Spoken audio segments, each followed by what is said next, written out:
젖병을 매번 필요는 없다. 기저귀를 갈 때는 손이 닿는 곳에 놓자. 오늘은 유명 소아과 전문의인 아만다 후세인 박사가 말하는 안 사도 되는 육아템 7가지에 대해 이야기해 볼 거예요. 좋다고 해서 샀더니 자주 사용하지 않는 애물단지가 되는 육아템들이 많아요. 하지만 걱정 마세요. 오늘 영상을 끝까지 보신다면 충동구매를 막는데 도움이 될 거예요. 그럼 지금부터 자세히 파헤쳐 봅시다. 주변에도 꼭 공유해 주세요. For baby number two, going through all the old baby 그리고 clothes, like we 아이엄마인 have 아만다 having a 후세인 girl this time 박사입니다. around too. So. 오늘은 필요하지 않다고 생각하는 육아템에 대해 이야기해 보려고 해요. 동시에 소아과 전문의로서의 제 의견을 더하려고 합니다. 사용해도 안전한 것, 실제로 필요하지 않거나 의학적으로 증명되지 않은 것들을 알아볼 거예요. 그리고 제가 아이를 키우면서 유용했던 것들에 대해서도 말씀드릴게요. 첫 번째는 젖병 소독기입니다. 젖병을 처음 구입할 때는 소독하는 것이 중요해요. 하지만 매번 할 필요는 없습니다. 예전에는 추천되었지만 요즘 시대는 필요하지 않아요. 물론 분유를 준비하기 전에 항상 손을 씻고 사용 전에 젖병이 깨끗한지 확인해야 합니다. 그렇다면 소독하지 않고 어떻게 세척해야 할까요? 사용한 젖병을 세척할 때는 뜨거운 비눗물을 사용하는 것이 좋습니다. 분유는 그대로 두면 2시간 후에 바로 세균이 자라나기 때문에 사용 직후에 바로 씻어주세요. 완전 건조시키는 것도 중요합니다. 식기세척기가 있으신 분들은 뜨거운 온도로 세척과 건조를 동시에 진행하는 것도 추천드려요.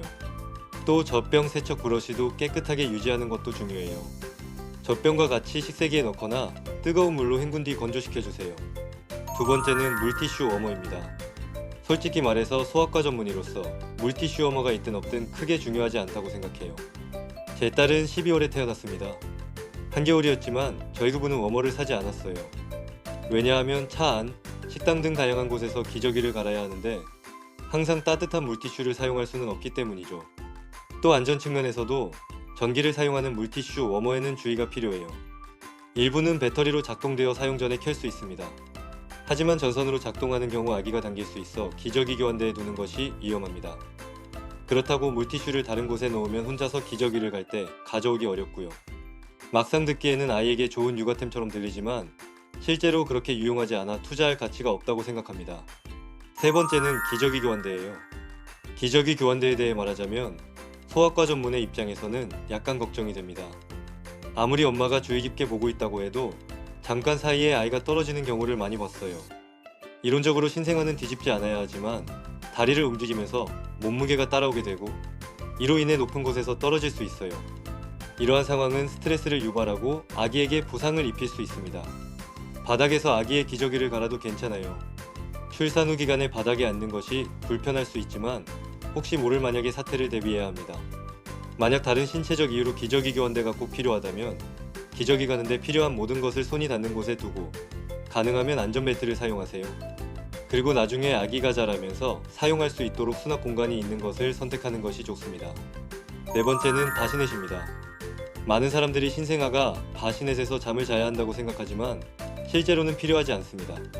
수면과 관련해서는 아기가 평평한 면 위에서 깨끗한 시트를 깔고 베개, 인형, 무거운 담요 없이 잠자는 것이 좋습니다. 그리고 침대 위에 모빌은 꼭 치워주세요. 초반에 아기가 부모님과 같은 방에서 자는 것은 중요하지만 같은 침대에서 자는 것은 아닙니다. 바시넷이 유용할 수 있는 이유 중 하나는 엄마가 자면서 아기를 더 가까이 끌어당겨 필요할 때 손으로 달래줄 수 있기 때문입니다.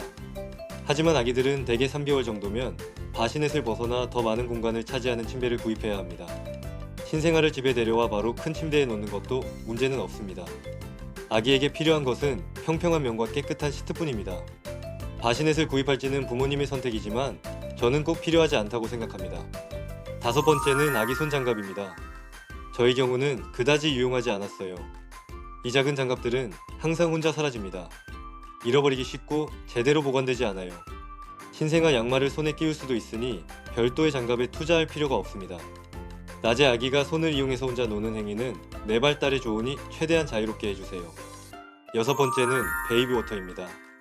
베이비워터는 육아 마케팅 시장에서 아주 중요하다는 듯 크게 홍보되고 있습니다. 하지만 실제로는 전혀 필요하지 않습니다. 정수기물이면 충분하고 필요하다면 생수도 괜찮습니다. 분유를 준비하기 위해 특별한 물을 사야 할 필요는 없어요. 소비를 부추기는 마케팅에 휩쓸리지 맙시다. 마지막으로 일곱 번째는 봄보시트입니다. 봄보시트는 혼자 앉지 못하는 아기들을 돕는 것으로 광고되고 있습니다. 실제로는 아기의 자세를 올바르게 지지하지 않고 핵심 근육 사용을 방해할 수 있어요. 이러한 이유로 많은 소아과 의사와 소아물리 치료사들은 봄보시트를 추천하지 않습니다. 아기가 자발적으로 자세를 잡는 것을 돕기보다는 특정한 자세를 강제로 고정시킵니다. 즉 정상적인 체중 지지 활동을 가르치는 데 방해가 된다는 말이죠.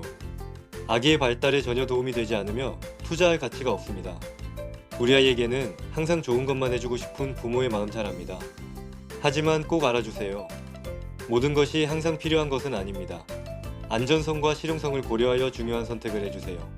소아과 전문의 이나만다 후세인 박사는 마케팅적 요소를 뺀 실생활에 유용한 육아템들을 사야 한다고 말하고 있습니다.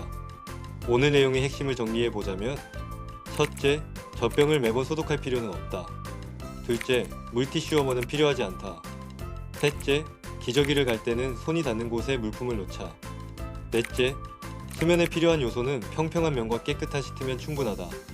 다섯째, 분유를 준비하기 위해 특별한 물을 사야 할 필요는 없다. 여섯째, 봄보시트는 오히려 아이의 성장을 방해한다. 로 요약할 수 있습니다. 오늘은 안 사도 되는 육아템 7가지에 대해 알아봤습니다. 마케팅의 발달로 인해 많은 육아템들이 나오고 있습니다. 도움되는 것들만 구매하기 위해 우리는 올바른 정보를 찾아야 해요. 현명한 엄마가 되기 위해 항상 노력해야 합니다. 오늘 영상이 도움이 되셨다면 좋아요와 구독, 주변의 공유를 부탁드려요. 다음 영상에서 더 유익한 내용으로 찾아뵙겠습니다. 감사합니다. 다양한 육아 정보를 원한다면 똑부